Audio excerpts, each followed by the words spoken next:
Welcome to Mets Rivals. I'm Connor Rogers. A lot of moves happened during the offseason, and we want to make sure you know everything about the Mets' biggest rivals before opening day. To break down all things Phillies, we're joined by Matt Gelb, Phillies beat writer from The Athletic and host of the Phillies Therapy podcast. Last season, the Phillies were 95-67 and finished first in the NL East, but the Mets did take them down in the NLDS last season. To start off here, Matt, do you feel the Mets-Phillies rivalry is now stronger than ever since the way last season ended? Yeah, I think so, Connor. It was the first time they had played each other in a playoff series. You're looking at these two teams like number 2 and number 3 in payroll in 2025. You have two owners who are spending, really want to win.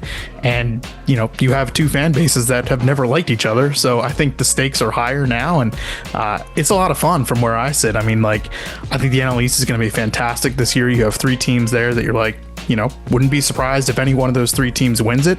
And when the Phillies and Mets are both good, I just think it's good for everybody. These games are going to be great. I'm with you all the way. The high stakes intensity of, kind of a division rivalry at one of the higher points of the season, it obviously has a good payoff no matter what. And you kind of mentioned it. It's interesting how these are two of the more aggressive ownerships across the sport in terms of not only internal spending, but external spending. How is this Phillies team different than the one we saw in 2024? Their biggest acquisition really was through a trade, and that was Jesus Luzardo, who is probably ended up starting the second game of the year for them. He's not necessarily their number 2 guy. You could say he's their number 5 guy. And they bought low on Luzardo. Mets fans will know him because he pitched for the Marlins for the last few years, and he was banged up last year, but has looked healthy this spring. It was an interesting offseason for Phillies. They did not sign a free agent to a multi-year deal. First time they haven't done that in, I think, 8 or 9 years.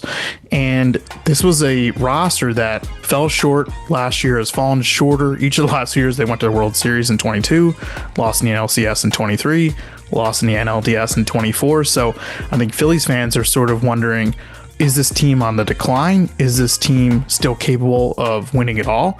Phillies had their best regular season last year they've had in 11 years. They won the division for the first time since 2011. There's a lot of things to like. There's a lot of questions, though, I think, because there weren't huge upgrades. Phillies lost Jeff Hoffman and Carlos Estevez from their bullpen. They added Jordan Romano, another buy low kind of bounce back guy for their bullpen.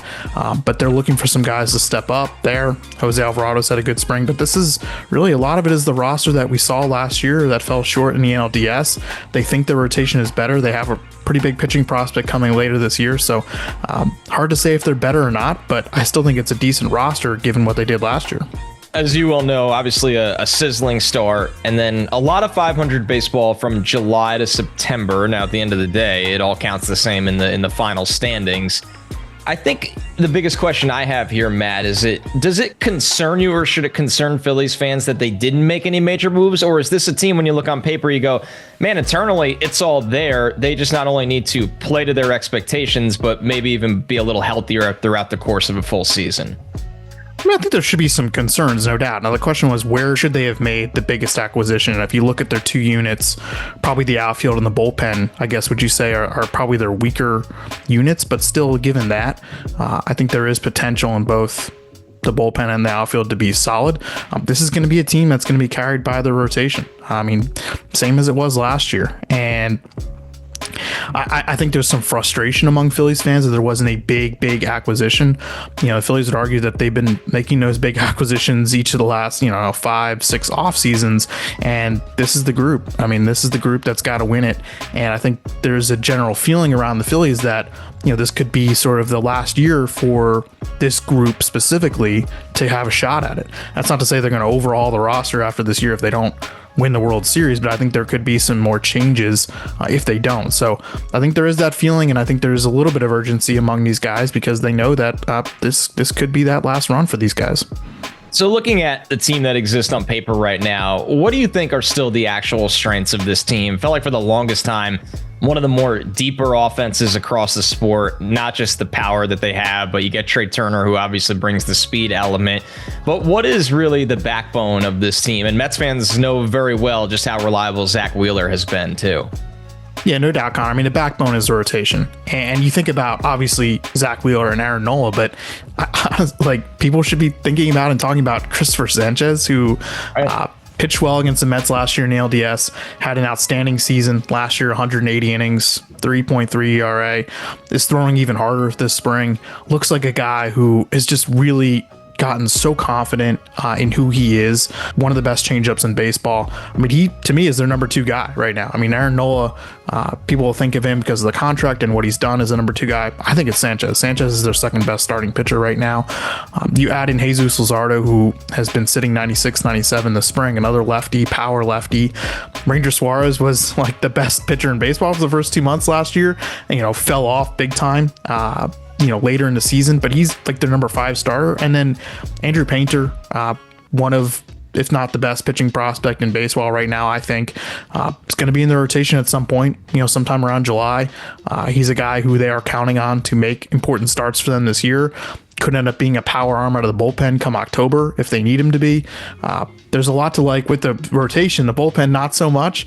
The lineup, though, like you said, I mean, they're going to make some changes. Like I believe that Trea Turner is going to be leading off, and I think Kyle Schwarber is going to be hitting 3rd or 4th, and they're trying to do that to just sort of lengthen the lineup a little bit.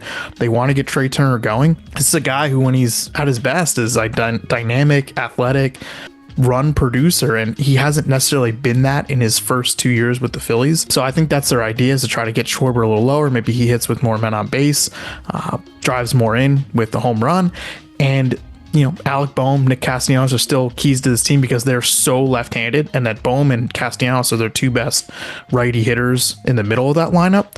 Boehm had a great first half last year, not a great second half. Castellanos was solid for most of the year. Good, not great. I think they need those righties to step up. Turner, Boehm, Castellanos have to do something for them because obviously, what Harper and Schwarber are going to do, and teams are going to attack the Phillies with lefties. I mean, that is going to be a thing all year. You brought up Painter, and I think that's something that externally fans of other teams, unless they're very into prospects, miss with contenders, is maybe one big name able to come up and kind of change the fortune of a season or get a team over the hump. This is a former top 15 pick that has really flourished at the early stages of the minor leagues. With him right now, is it that they want to see him kind of continue on that trajectory through AAA and then maybe get him up to the major leagues before they we've seen top prospects rushed more than ever before here, Matt, but obviously you brought up maybe a July timeline for this guy. Yeah, I mean, he's missed the last 2 years with Tommy John, and this is a guy who, 2 springs ago was going to break camp with the Phillies as a 19-year-old. I mean, he was going to make the team. He was going to be their 5th starter, got hurt, had Tommy John, missed the last 2 years, and he's on an innings limit this year, Connor, and that's the reason why they're going to delay him coming up, is that they want him pitching at the end of the season. They want him pitching for them in October, and their thinking was, if we bring him up now, he's ready. They think he's ready. He hasn't pitched in a game this spring. They've been trying to slow play him, but he could have, if they wanted him to break camp, he could have been ready. They think they have, roughly, they won't say how many, probably roughly about 100 innings to play with this season. And so they'll slowly build him up because they want to use most of those innings in the majors. And look, I mean, he's their best pitching prospect since Cole Hamels. He's their best right-handed pitching prospect since, I don't know. I mean, it's been a long time, and he checks all the boxes. And I think, it's been sort of a long time coming because he was so hyped 2 years ago. And I think maybe Phillies fans are like, oh, like we keep hearing about this guy. Where is he? Well, he's going to come. And honestly, like he's as good as they've had in a long time. So you highlighted a lot of the strengths and maybe some of the strengths that could be added to the team, like you said, depending on his health, but Painter returning finally. What do you think are the biggest weaknesses with this team that could be a talking point early in the season, or maybe even something kind of geared towards the trade deadline?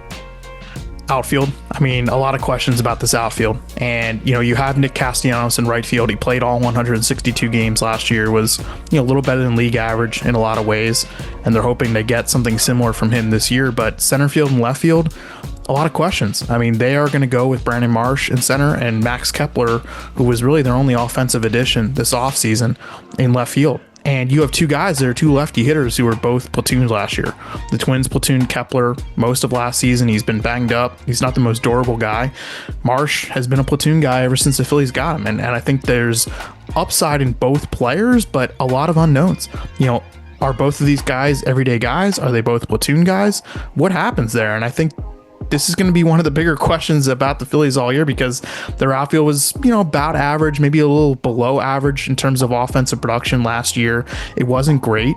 It is definitely the biggest weakness on this team, and they're looking for one of Marsh or Kepler to step up this season.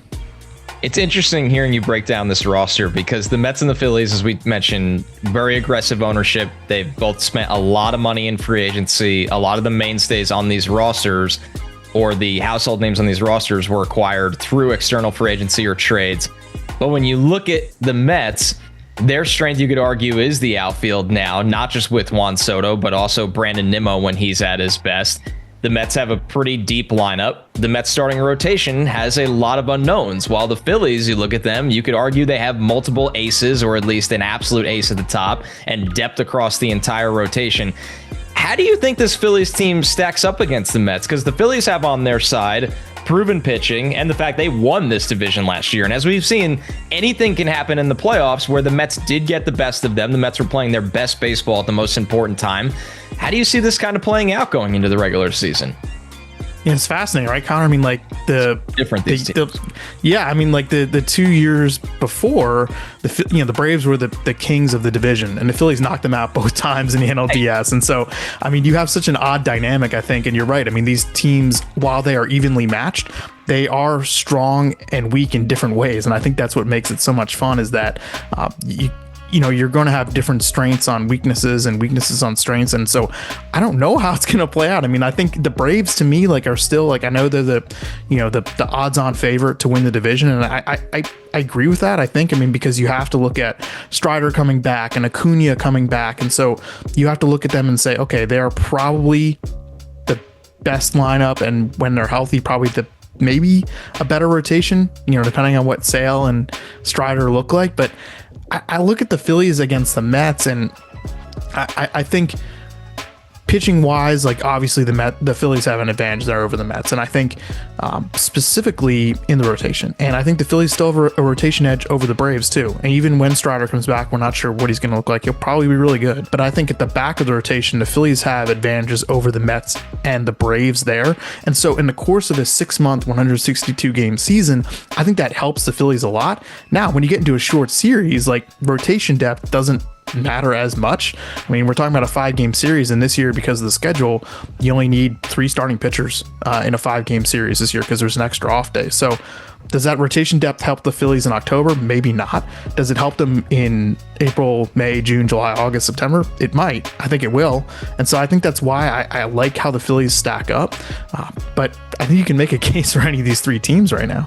I'm with you. It's funny to me. The PECOTA projections, they have the Phillies projected to finish 3rd in the NL East, but still winning 86 games, which really, when you and this team won 95 games last year, and they're not that different from that team. And you bring up the fact that a guy like Painter could be an X factor during the stretch run of the season. I think it kind of tells you that between the Mets, Braves, and Phillies, projections aside, it's going to be a war of attrition. The most likely the healthiest team, and maybe the team that could pull off one big swing at the trade deadline, is probably the team that'll come out on top. And there's a good chance that at least 2 of the 3 will run into each other again when it counts the most during fall baseball. But Matt Gelb from The Athletic, Phillies beat writer, and of course the host of the Phillies Therapy podcast. Great stuff today, Matt. Really, really great breaking down what this team looks like going into next season. We appreciate the time.